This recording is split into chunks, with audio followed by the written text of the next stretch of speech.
No. No. No. Oh, I'm so mad.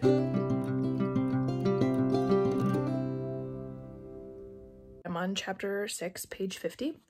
I'm really liking it so far. I am liking it because I'm seeing more of Tamlin. Not liking it because I'm seeing more of Tamlin. I'm seeing more of Farah's personality that we got in A Court of Thorns and Roses, that sort of fiercely independent, loyal girl. And of course now we're seeing it in the form of her planning to get revenge on Tamlin and the High Fae that sold her out, and all of the Highburn Fae that she's encountering. Most of A Court of Mist and Fury was her processing through her trauma that she went through under the mountain. But now we're seeing more of the combination of her abilities as a Fae with that fiercely independent person in the first book. And I'm so excited because I missed that at the end of A Court of Thorns and Roses when she fell in love with Tamlin. And then she was, you know, having to process through so much trauma in A Court of Mist and Fury. Now we're finally seeing her return to her original personality, and I love that. I love that Rhys brought that out in her and reminded her of who she was, and now she gets to be that female protagonist that I super enjoyed in A Court of Thorns and Roses. Okay, everyone. I've been sort of semi-reading, semi-napping, so I'm a little rumpled and frizzy, but you know, what else are Saturday afternoons for? So I made it to chapter 17, page 170-ish.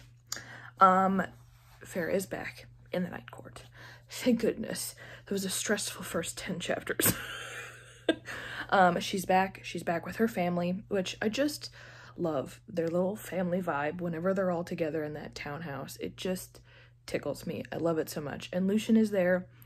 Farah saw her sisters again. Nesta's being crabby, as she always is, but my heart's breaking for Elaine because she was really the one who I was most concerned for at the end of A Court of Mist and Fury, or A Court of Mist and Fury. I was most concerned for her because she is the, you know, the innocent one throughout this series. You just know that that's who she is. And she's basically deteriorated into a shell of who she was, and clearly depressed, and keeps talking about how in the next couple weeks she was supposed to get married to the human that she was engaged to. Lucien didn't meet her, but he saw her, and that was really heartbreaking to read about. I think it will be interesting to see some of the relationships develop, because we know that Azriel and Mor just sort of dance around each other if we're going to get any more information about them. We know that Cassian at least has a thing for Nesta. Pretty sure they're mates. Don't know when that will get revealed. I'm confused sometimes, or struggling to remember details sometimes. But there was a really cool moment when Azriel and Cassian showed up to save Farah and Lucien from Lucien's brothers, where she said, "I am the High Lady of the Night Court." And Eris said, "There's never been a High Lady." And she goes, "Well, there is one now." And I was just like, yes! There she is. My girl who advocates for herself. Ugh, so good. And then, of course, you know, we got the inevitable steam scene from Rhys and Farah. What else would you expect from Sarah J. Maas? Let's talk about the relationship front, because that's interesting too. Farah obviously does not have a great relationship with Nesta. Nesta really doesn't want anything to do with her and is fiercely protective of Elaine, but Farah is so protective of both her sisters that she will stand up for them in any conversation, and she actually just got a little heated with Rhys because he was sort of gently making fun of Nesta at least, and she yelled at him. So we're about to see the ramifications of that, but it's very clear that Farah is clinging hard to that human part of her, and I think mourns the loss of her human sisters, even though they're still alive, but Fae now. So I'll be curious to see how their relationship plays out as well. Okay, everyone, I am on chapter 31, almost halfway through the book, and something insane just happened. So, oh, it was really cute though. Farah and Nesta had kind of a tender moment. They were almost getting to talking about why Nesta pushes away. I'm getting goosebumps. This book just hits all of those chords in me to give me goosebumps. Anyway, they were in the library at the House of Wind, and were just getting to that point of talking about why Nesta pushes everyone away and having a bit of a sister bonding moment when two representatives from Highburn showed up in the library and are going to take Nesta because Nesta took too much from the cauldron, and that's why the cauldron isn't working. It's why it can't break down the wall, and so the King of Highburn wants Nesta to give back what she took. And oh, the Faeburn, what is it called? Faebane, that's what it is. That the Highburn people can wield like a powder that's a poison that nullifies magic. So Farah and Nesta are stuck, and no one can hear them. So Farah can't contact Rhys through the bond. It's just one thing after another, you know? It's mini plots within a big plot, and I love it. It's so convoluted and it just works so well, but I'm on pins and needles. What's gonna happen next? And because I'm at that point where I could just continue reading until I finished, I'm gonna pause here, go make myself some dinner. I will, I think, read until chapter 35, because that I think is gonna get me to about halfway, and then I'm going to cut myself off because I want to make sure that I sleep, one, because I have to work tomorrow, but also that I give myself some breathing room and then come back tomorrow and hopefully finish. We'll see. But this is going so well. I'm really liking it. I don't know if it will be as good as A Court of Mist and Fury. I think that book was so chemical in its reaction that it got from me that I don't know if anything will be as good as that, but I'm thoroughly enjoying it. I'm loving the character development. I'm loving the inside monologue of Farah trying to figure out what is going on with all of her friends. I do have a theory. So at the bottom of this library in the House of Wind, right, it spirals all the way down into the deep dark, and Cassian, as a joke, decided to go figure out what's at the bottom. He flew down there, but something scared him so bad that he doesn't like talking about it, and they're trying to find the Mirror of Ouroboros, I think is how you say it, and they talk all the time about how if Fae look into it, they either go mad or they run away terrified, and it belongs to Kier, Mor's father. And I wonder if he hid it at the bottom of the library, and that's what made Cassian so afraid, and that's its hiding place. I kind of wonder if that's not where it's hiding. But I do like the library, and I like that how it's constructed, how Rhys made it a haven for all of these priestesses or girls or women who have been brutalized by men to come as a place of sanctuary and comfort, to have a job or to join the order or to stay for a week or their lifetime. I really love that about him, that one of his big motivators is giving people a choice, because that's their right to choose what they want to do with their lives and to take ownership back over their lives after something so awful has happened to you. It's what he did for Farah. It's what he did for all his friends, and I love that this is now a place where he can allow anybody who needs that choice, any woman who needs that choice, to have that space to do that. It just makes me love him even more. He's just such a good man, and he has his flaws. He talks a lot about making good calls and bad calls. He made a big one with a big bad call when he brought Eris into the fold. But I like it. He is so soft on the inside. Those parts of him, those little nuggets you get, are just so good. And you can see that in pretty much every character in their little family at the Night Court, that they're hard on the outside based on experience and their power, but they are very soft and tender and loving on the inside, and finding little pieces of that as you go along is just so good. So I'm full on in love with this series. I'm just calling it right now. It's gonna, I think, I'm gonna make a prediction that this is gonna end up on my favorite shelf. So there we go. That's my near halfway mark prediction. Okay, so Farah and Nesta are both safe. Cassian and Rhys rescued them, and Farah, I was wrong, by the way, it's not the mirror at the bottom of the library, it's an actual creature. She made a bargain with it, which are a big deal. Amren always told her not to make bargains, but she made a bargain anyway with the creature that someone would spend time with it down in the pits of the library to tell it about life, which is kind of sad in a way. At the end of chapter 34, just discovered that Hybern is attacking the summer court. Not ideal. Love Tarquin, love Adriata. I'm real concerned about Lucien, because we found out that the reason why Elaine is acting this weird sort of out-of-body way is that she's a seer, and she has some predictive abilities, which is really cool. But Lucien, because he doesn't really have a place to fit in what they're doing in Prythian, volunteered to go find Vasa.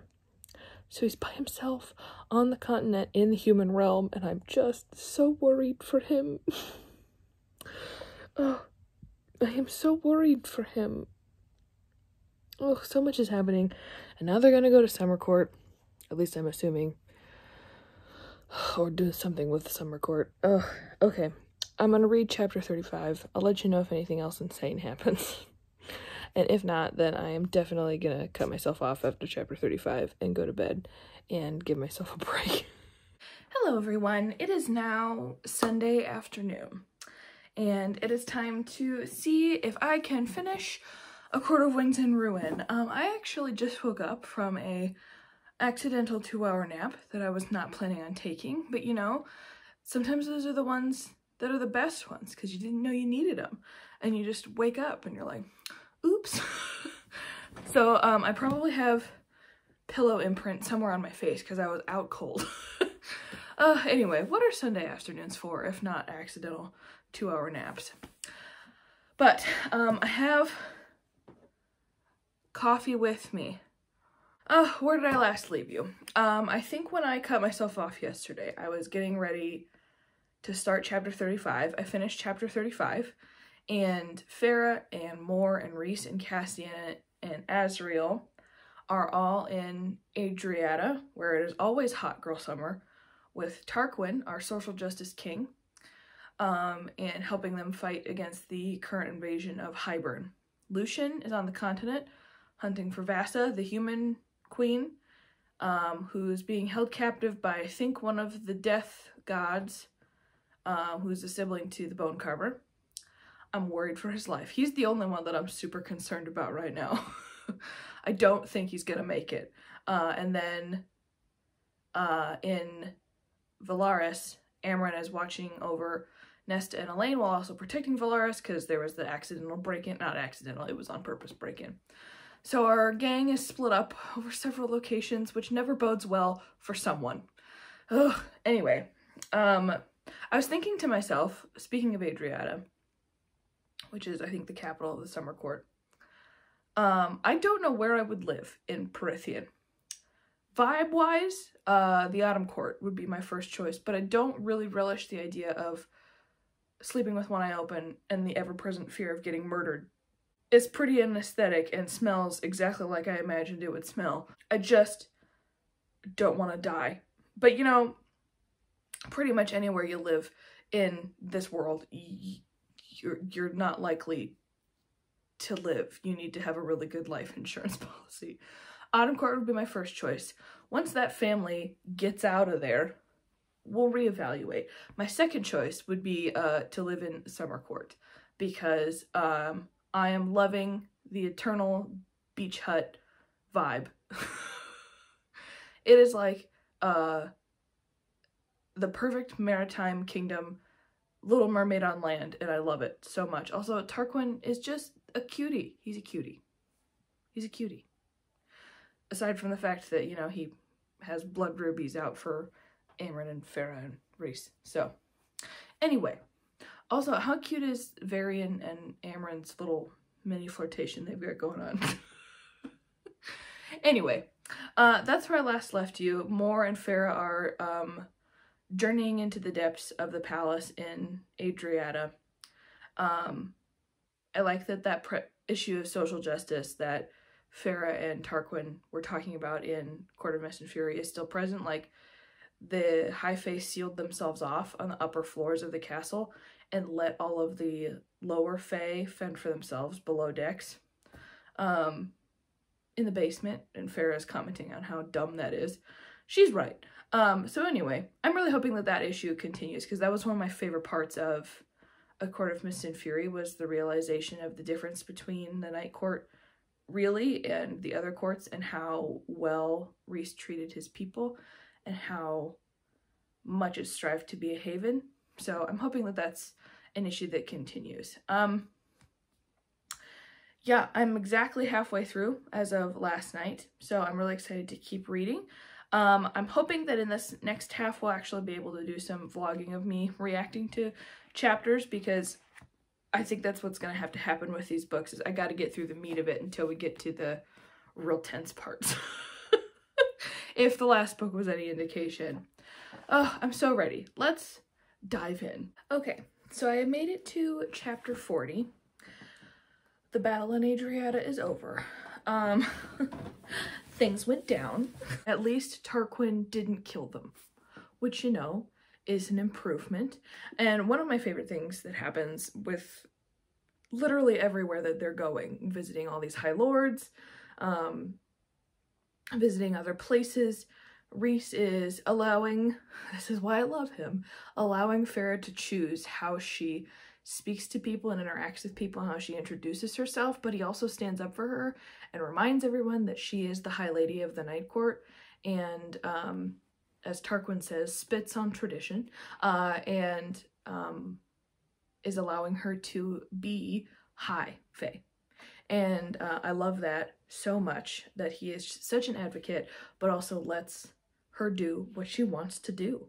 He's just such a good listener and communicator, and he's just such a stark difference from Tamlin, you know? Tamlin. The other thing that I really like is that they're moving up the meeting with all the High Lords, and Farah wants them to show them the Court of Dreams rather than the Court of Nightmares, so who they really are as a family unit. She's still going to hide her powers from them, because she isn't sure that the fact that she has powers from every High Lord is going to go over well. But I really like that she also encourages Rhys to be himself, but also not to take on too much. I think Rhys is a 2, you know? If we're going to give him an Enneagram number, I think he's a 2. With the face of an 8, maybe, the mastermind. Anyway, they're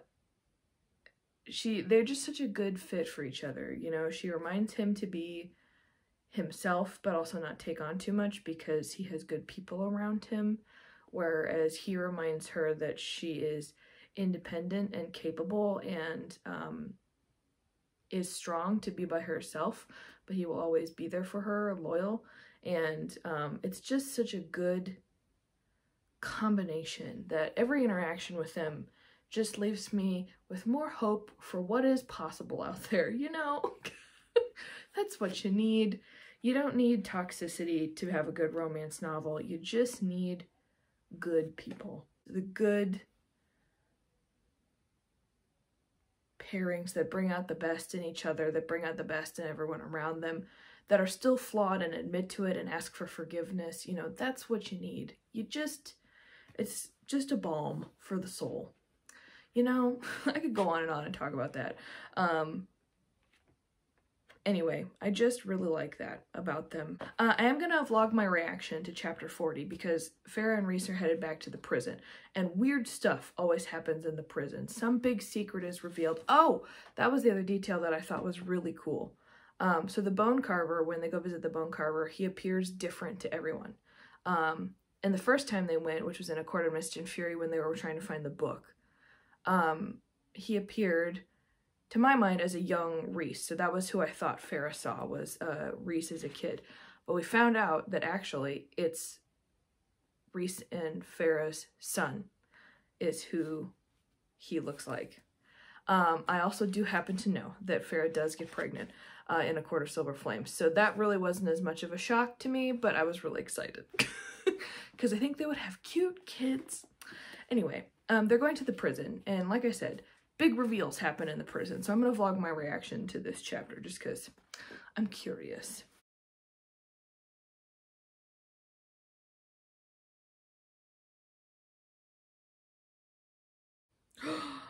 Oh no!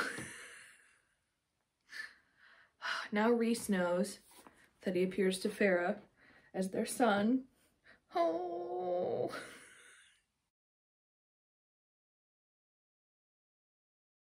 Ugh, they have to get the mirror. Why does it always have to be something that's life-threatening or mind-rending, you know? Why? Oh, no!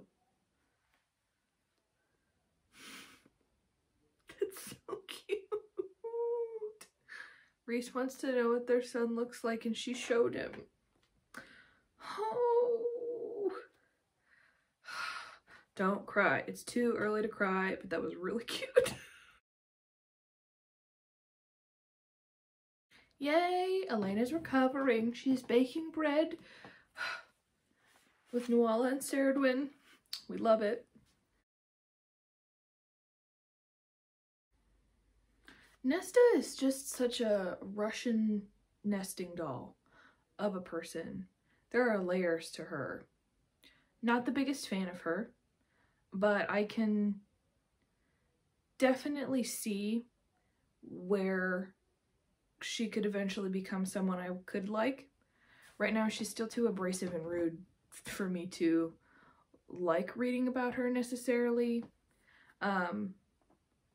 Obviously, there's clearly a lot of emotional damage that she has to sort through. She definitely has a thing for Cassian. I mean, duh. But she is very clearly very powerful, which is weird to know. I don't know why I'm wrestling with this so much, that Farah is the main character and like I want her to be the pinnacle. But Nesta is so much more powerful than Farah, and because I'm not a huge fan of her, I don't like that, which I find interesting. Normally I root for pretty much every side character. I'm not a big fan of her, and that's confusing for my brain. Okay, so I love Viviene. Oh my gosh. So they're all meeting at the day court, right? All the high lords and ladies together, and she is just like the perfect winter alternative to Mor. She is so sassy, but she's Callias's wife, who's the High Lord of the Winter Court, and she just Farah told them who she was, that she was High Lady, and she immediately pokes him in the ribs and asks, why can't I be High Lady? And I'm like, yes, make all your wives High Ladies. They deserve it. Duh. I love her so much. This is what I mean. Like, some side characters are just so good. Ugh. We're all waiting to see whether Tamlin shows up. I kind of hope he will. I want to see what that looks like. And Nesta, this is the part of me that I'm starting to like about her, decided that she was going to go. And she's now the new emissary to the human realm. So we love character development. Still not her biggest fan, but, you know, she's being a brave girl. Also, forgot to say, throughout all of this, I have not, you know, necessarily that it has to be everywhere, but I expected with this massive cast of characters for there to be some LGBTQ representation. And, bam, did we get a bunch in chapter 43. Oh man, I love it. What's his name? Thiessen is here, queer, and fabulous. Oh, he's so yummy sounding, you know? And I love that, you know, we've been getting a lot of details about how all of these High Lords did their best to protect their mates and their own cities from Amarantha. We're getting more of these stories, and I like that we're getting introduced to more of these courts. And I can breathe a little easier, because I'm glad at least one of them's gay. You know, you love to see it, don't you? It's just so cute. Oh, no. No. Absolutely not. No. No. No. No. No. No. No. Ew. No. Tamlin came. Ooh. My blood pressure just went up like 50 notches and I'm hot. Ugh, no, no. Oh no, oh no, no. Why does it always happen at this point in the book? Oh, no. Tamlin is just the absolute worst. Okay, I've made it to chapter 45. Chapter 44 was tense. Like, real tense. Oh, man. I don't like him. Why did I ever like him? Why? Oh. The banter. Oh. I can't breathe. Okay, I'm gonna vlog my reaction to chapter 45 because this is just, it's too much. Here we go.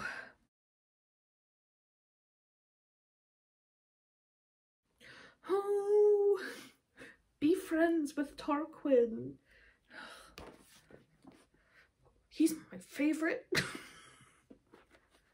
Oh, isn't that what friends do? Yeah, it is, Reese. That's what they do.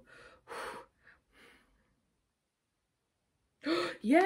He rescinded the blood rubies.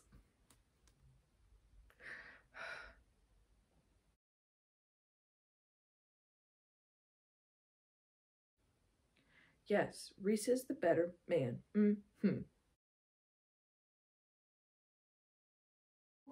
No, Lucian, save him. God, Adam Court is just the worst. Why would I want to live there? Okay, I want to live with Tarquin. I've changed my mind. Yes, Asriel, get him. Get him. Oh, poor Asriel. They love each other so much. I love this little family. Ugh. Yeah, apologize, Eris. Ugh. We've met the lady who made Lucian's eye. Ugh. My Lucian, helping find an antidote to Faebane. Love it. Someone needs to shut Baron up. I mean, honestly. Yes, Nuan. Ugh. I'm literally in love with every female in this book, with the exception of Nesta. Maybe she'll grow on me. Ugh, I don't want to like Eris. I don't want to like him. Stop making me like him.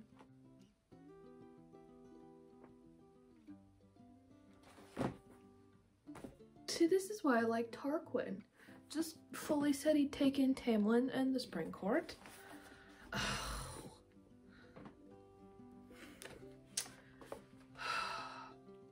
My social justice king.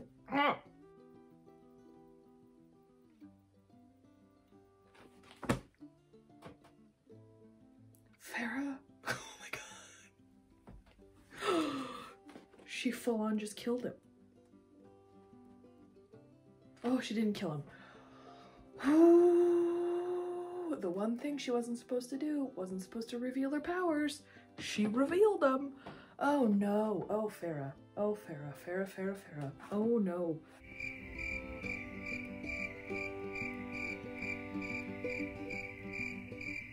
Hellion is Lucian's father. Oh. Why am I crying? Stop. Oh no. Oh no.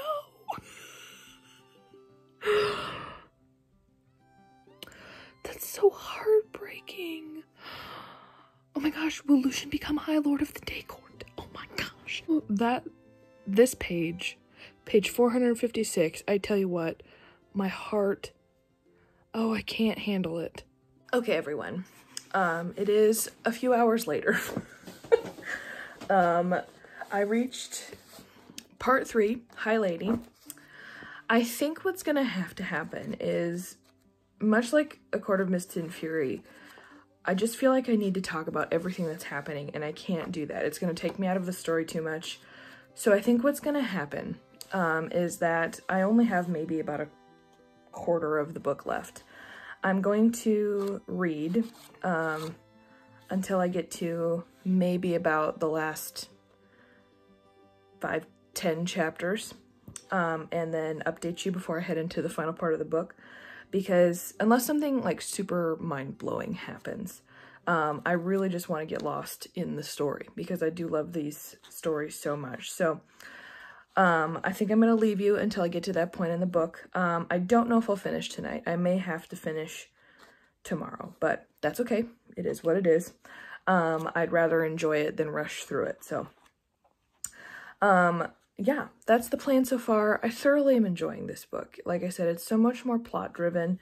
Oh, I'll give you an update where I am if you don't remember what happens in this story. So found out that Nesta has a connection to the cauldron, and that Hybern destroyed the wall between the Fae and the human realms. So the way is ready for him to go attack the humans, and they didn't have time for Nesta to repair the wall.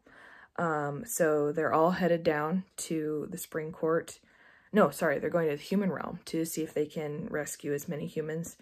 Elaine has to go back to her human fiance, even though now she's a Fae, and try to convince him to put all the humans in his little bunker thing. Farah made another deal with Briaxis. We found that's the name of the creature at the bottom of the library, to use her in the war, because I don't think they're going to find the mirror. They're going to use Briaxis instead, which I'm kind of bummed, because I kind of wanted to see what the mirror was like, but who knows?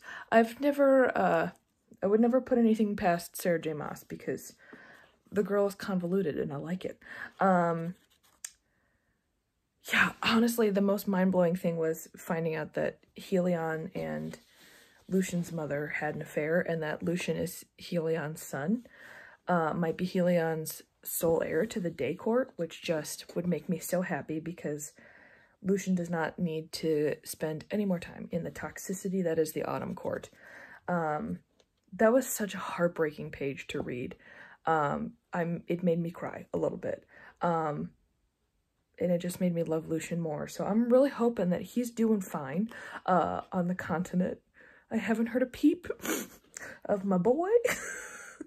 Yeah, and I'm full-on obsessed with Tarquin. I like him a lot.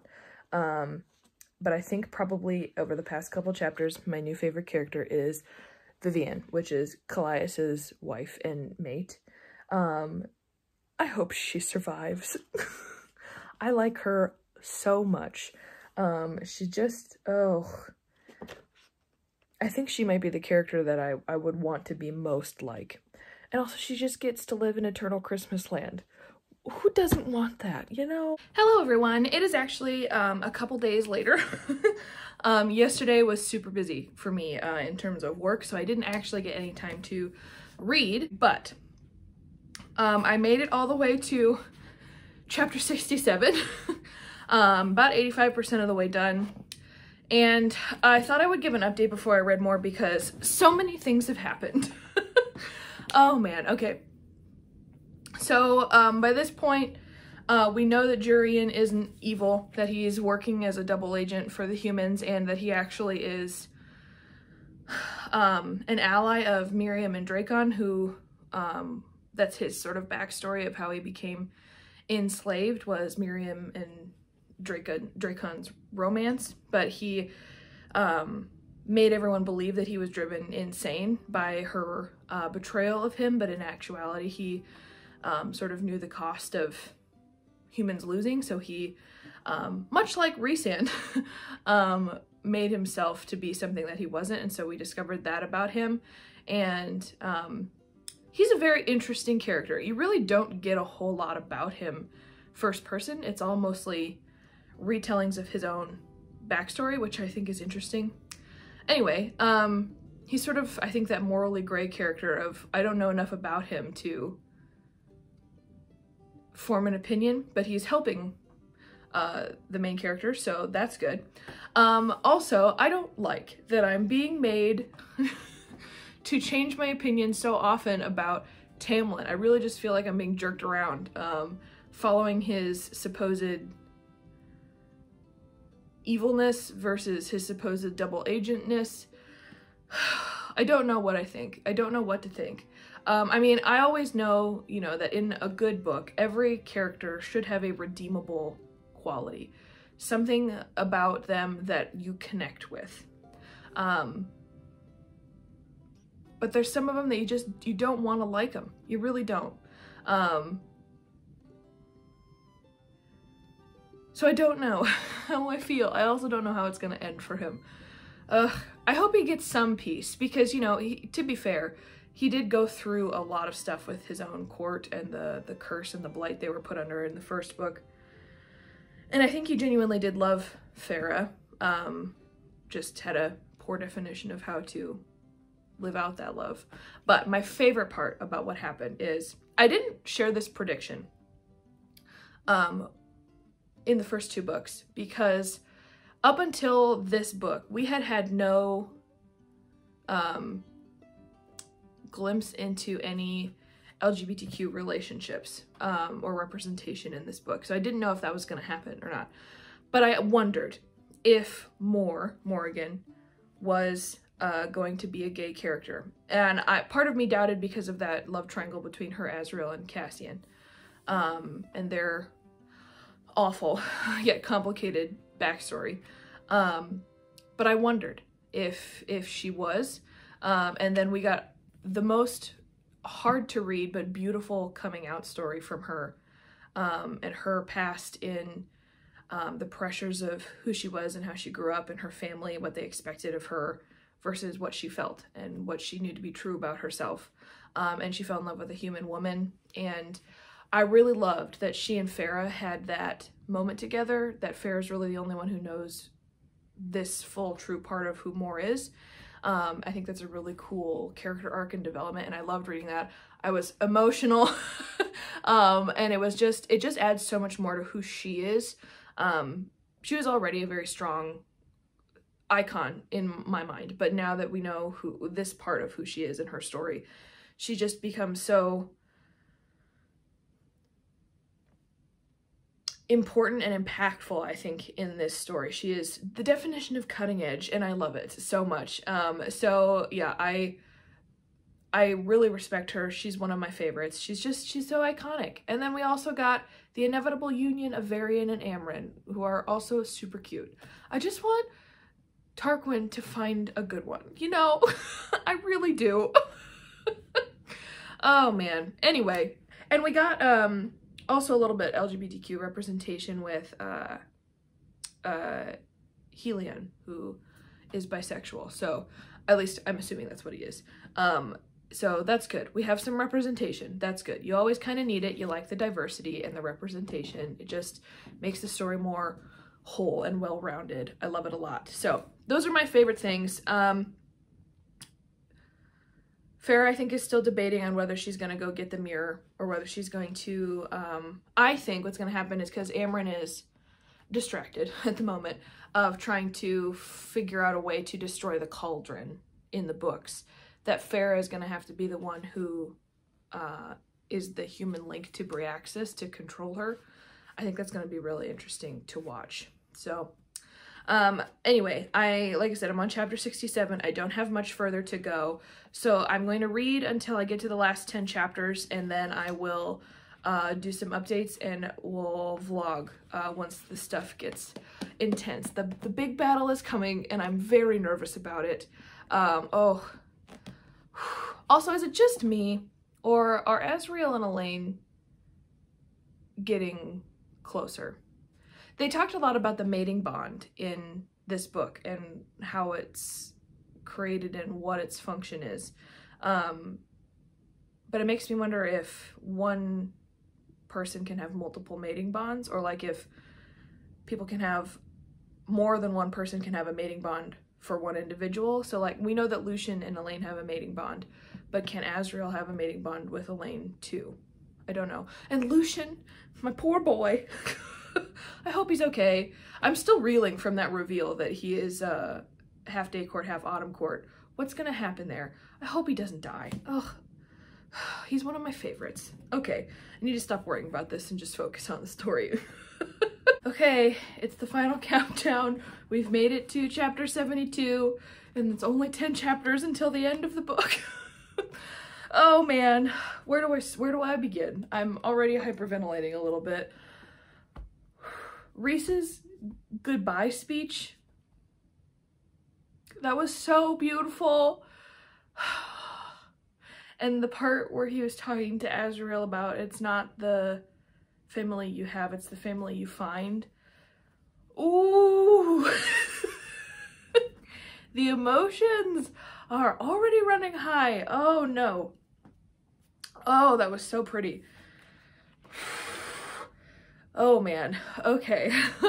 And then there was a whole lot of battle development, and we found out that Farah, you know, got the mirror. It's now hers, and she can will it to do what she wants, and she saw everything in it, all of the bad parts of herself, and was able to love and forgive herself. And that's the kind of thing where I don't know if I would be able to do that. Or maybe it's something that I need to do for myself, is to go through and look at all the bad parts of me and work through them and embrace them and love them. That's such a hard thing to do. And she was very brave and did that, and she knew the importance of doing that. That was also a really beautiful character development moment for her. Anyway, Bryaxis, the Bone Cover, and the Weaver are all in the battle. Stupid Hybern started unleashing the cauldron, wiped out a lot of the Illyrians. Poor Cassian. Nesta saved him, but he had to watch a lot of his friends die, which is awful. But then it was the most beautiful scene at the end of chapter 71, where Miriam and Dracon, I never remember his name, Miriam and Dracon showed up with their army, and then also with Queen Vassa, but Lucian didn't find her. Farah and Nesta and Elaine's father found her. He had been on the continent with his merchant ships, found out that the human queens were corrupt, and has been rallying a human army, and he just showed up at the battle. And oh my gosh, it's a lot. Emotions are running high. So yep. Let's read chapter 72, and I think I'm just gonna give an update after each of these chapters is done, because it's so much. Oh, this is the most tense thing. Okay. Nesta and Cassian are gonna lure Hybern's attention. Farah and Amryn are going for the cauldron. Oh! Okay, it's a little unfair, because I know that both Nesta and Cassian survive. So the tension isn't as high as it probably could have been. But even so, what's gonna happen? Full on, Amryn did not just betray.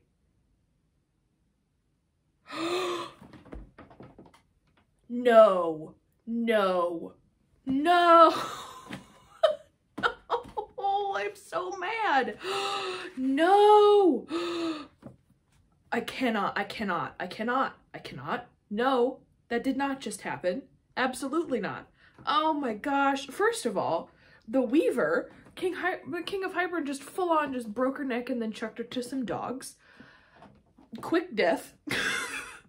Oh, and then Amryn! Oh, I'm so upset. Okay. Oh no. And the King of Hybern has her father. Of course. What else would happen?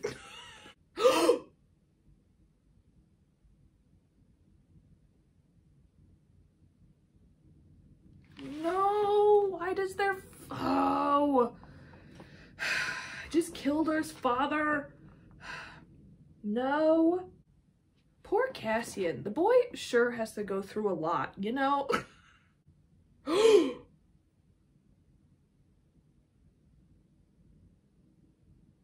Elaine!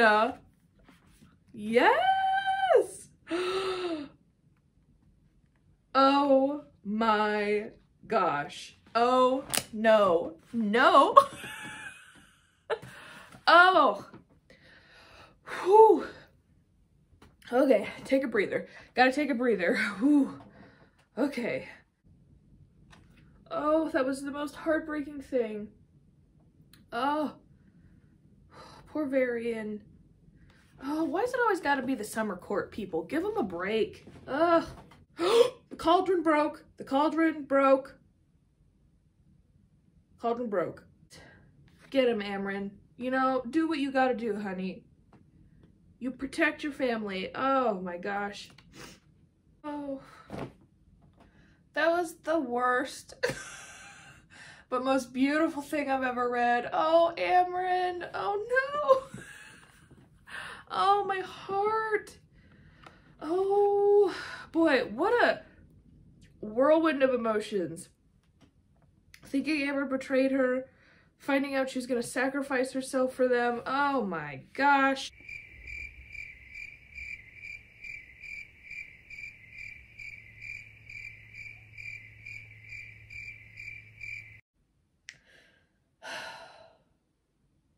I know that he isn't gonna be dead for long, but oh.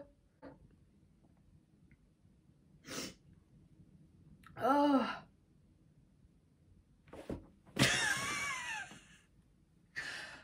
This is the worst.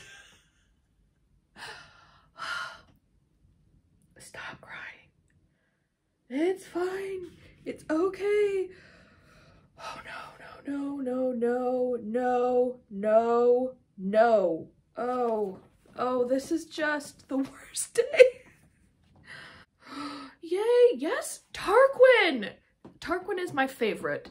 He is my top tier character right now. Oh, oh, Tarquin. Okay, okay, okay. Tamlin? Tamlin. No. Freaking Amren. Oh. Oh my gosh. I can't with this. Oh, thankfully some justice for the summer court. Varian still has Amren. We're good. Oh. What a freaking whirlwind. Okay, I need to take a break and to read the next couple chapters on my own, and I will let you know when I get to the last couple. Oh my gosh.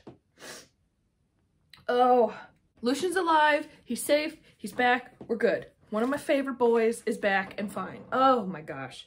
Okay, my chest eased a little, the tightness is gone, Lucian is safe. Okay, we've made it to the final 2 chapters, and it's now back to Rhysand's perspective. Oh man, this was a journey. We know that Nesta is gonna have a lot of PTSD to sort through. I kind of knew that was already coming from A Court of Silver Flames. We've met pretty much every character that's been talked about. We met Miriam and Dracon, we met Vassa. We know that there are still some issues in the continent that she's gonna have to deal with. She's still under her curse with Koschei, I think it is, the other Death Lord sibling of the Bone Carver and the Weaver. They're trying to assemble a treaty, so it's still not good. But this hurdle is over, and it was a really pretty ending. It all wrapped up kind of nicely, which, you know, I think I've mentioned before that I don't like stories that have the pretty happy endings because I don't think that's real life. Even in fantasy stories, that's still not real life. Disney is not accurate. So stories like this where it is a reprieve, but you're still dealing with the consequences of what happened, I think that's a better way to tell a story.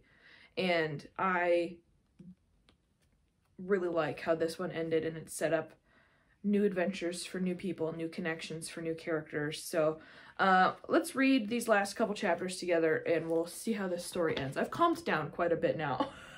Now that all my favorite characters are alive, at least. That's what I needed. Oh, they made the deal that if one of them goes, the other one goes. That never bodes well. There we go. That's the end. Oh my goodness. What an emotional whirlwind. I gotta say, I'm not quite as emotionally distraught as I was at the end of A Court of Mist and Fury, but I've definitely got some lingering emotions. So I'm gonna give myself a little time to process this, and then I will come back to you with my final thoughts.